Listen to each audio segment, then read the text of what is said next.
Welcome to V97 news. నేను రేవతి.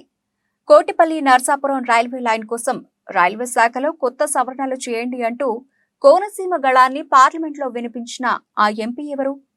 రైలు ప్రయాణం మానవ రక్తనాళాలతో పోల్చి రైలు యొక్క ఉపయోగాలను లోక్సభలో కళ్లకు కట్టినట్టుగా వివరించిన ఆ IRS మేధావి ఎవరు? రైల్వే మంత్రిత్వ శాఖలో కొత్త సవరణలు విధానాలు అంటూ దేశ ప్రధానికి రాజ్యాంగం ద్వారా సవాల్ విసిరి భయపెట్టిన ఎంపీ డాక్టర్ ఎవరు?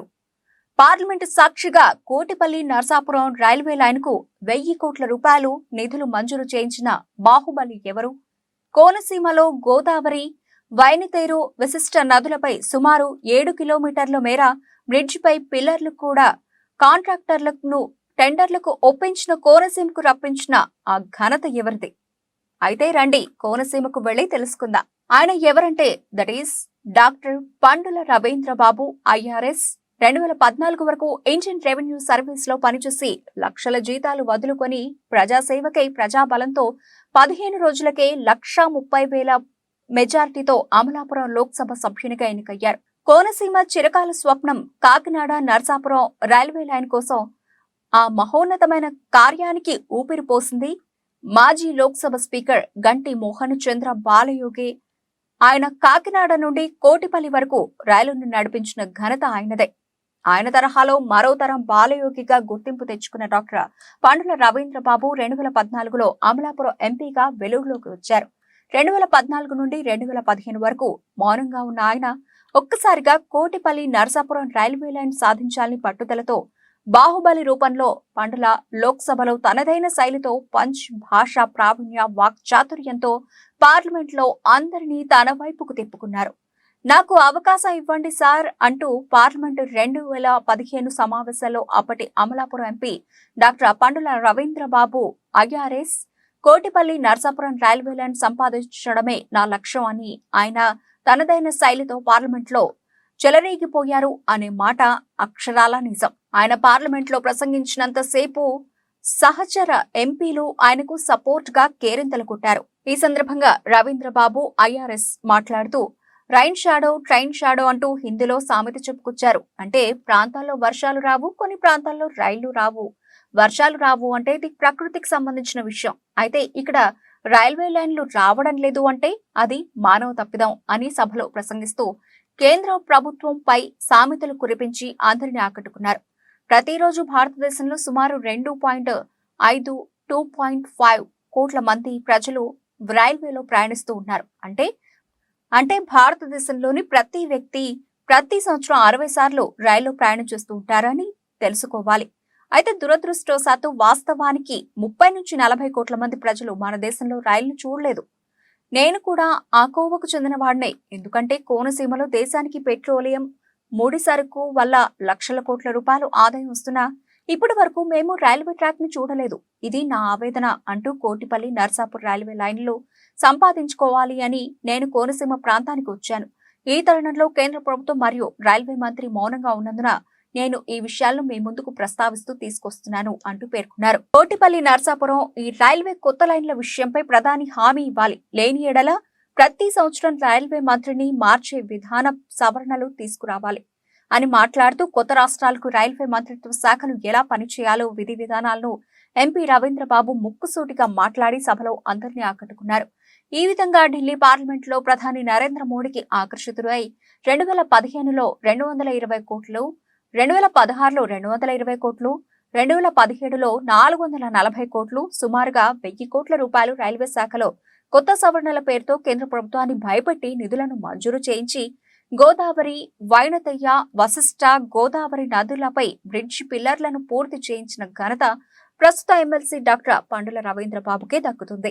ఈ రైల్వే విషయాలపై లోతుగా విశ్లేషణ ద్వారా V97 తెలుగు న్యూస్ ఛానల్ సర్వేలో తేలిందని, ఇలాంటి గొప్ప విజన్ ఉన్న నాయకులు ఈ తరంలో రాబోయే అమలాపురం పార్లమెంట్ ఎంపీగా గెలవాలని ఆశిస్తూ మీ V97 ప్రజా ఆయుధం న్యూస్ ఛానల్ అధినేత, రాజకీయ విశ్లేషకులు, జర్నలిస్ట్ నేరేడుమిల్లి వినయ్ కుమార్ విశ్లేషణ లాంటి విషయాలను చూస్తూనే ఉండండి V97 న్యూస్ ఛానల్ ద్వారా. శ్రీ రవీందర్ బాబు.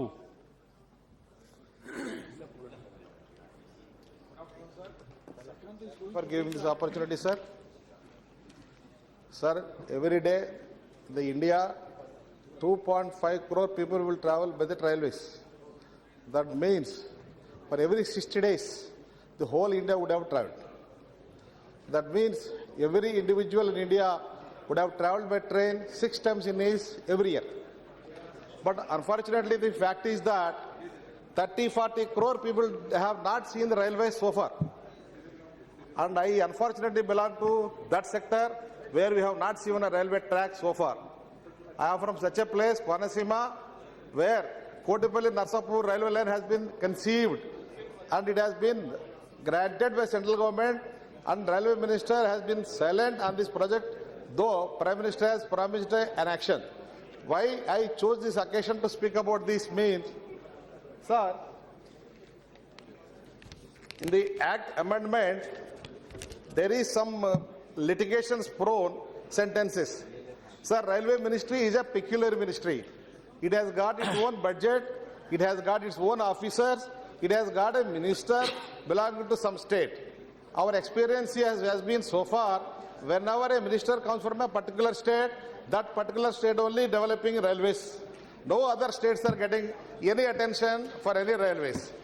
Therefore, my constituency people in their innocence, they are asking me, sir, why can't the railway minister be rotated every year so that each state should be represented from the each state, so that every state will have a representation in the railways. Otherwise, the country is going to be neglected. Only that part of country which will be developed where the country minister belongs to. This has been amply made very clear in the successive railway budgets. In this railway budget also it was very clear. My Andhra Pradesh, where the oil and natural gas is abundantly available, having a heavy industrial potentiality, has been totally neglected, and railway minister in his own words he admitted there is a management group constituted in order to avoid the delays in execution of the projects. The delay in execution of projects always lead to delay in the project's completion and escalations and spiraling effect. Therefore, he conceived the 29 projects are there in Andhra Pradesh and Telangana requiring 20,000 crores. But the sanctioning is only 30 crores. It itself shows how the delay is inbuilt in the sanctioning of the budget itself. It should be avoided. The avoidable things should be avoided.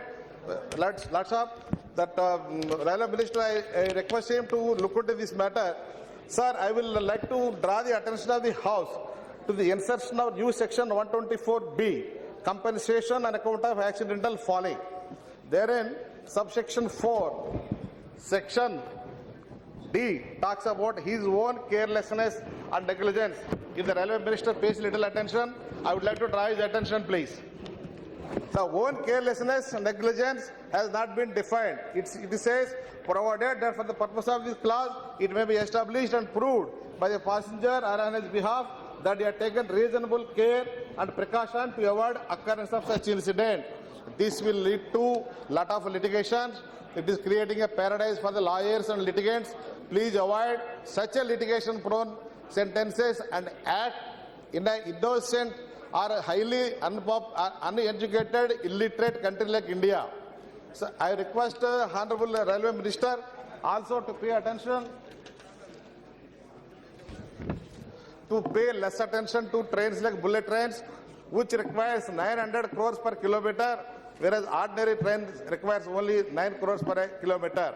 Our country cannot afford, sir.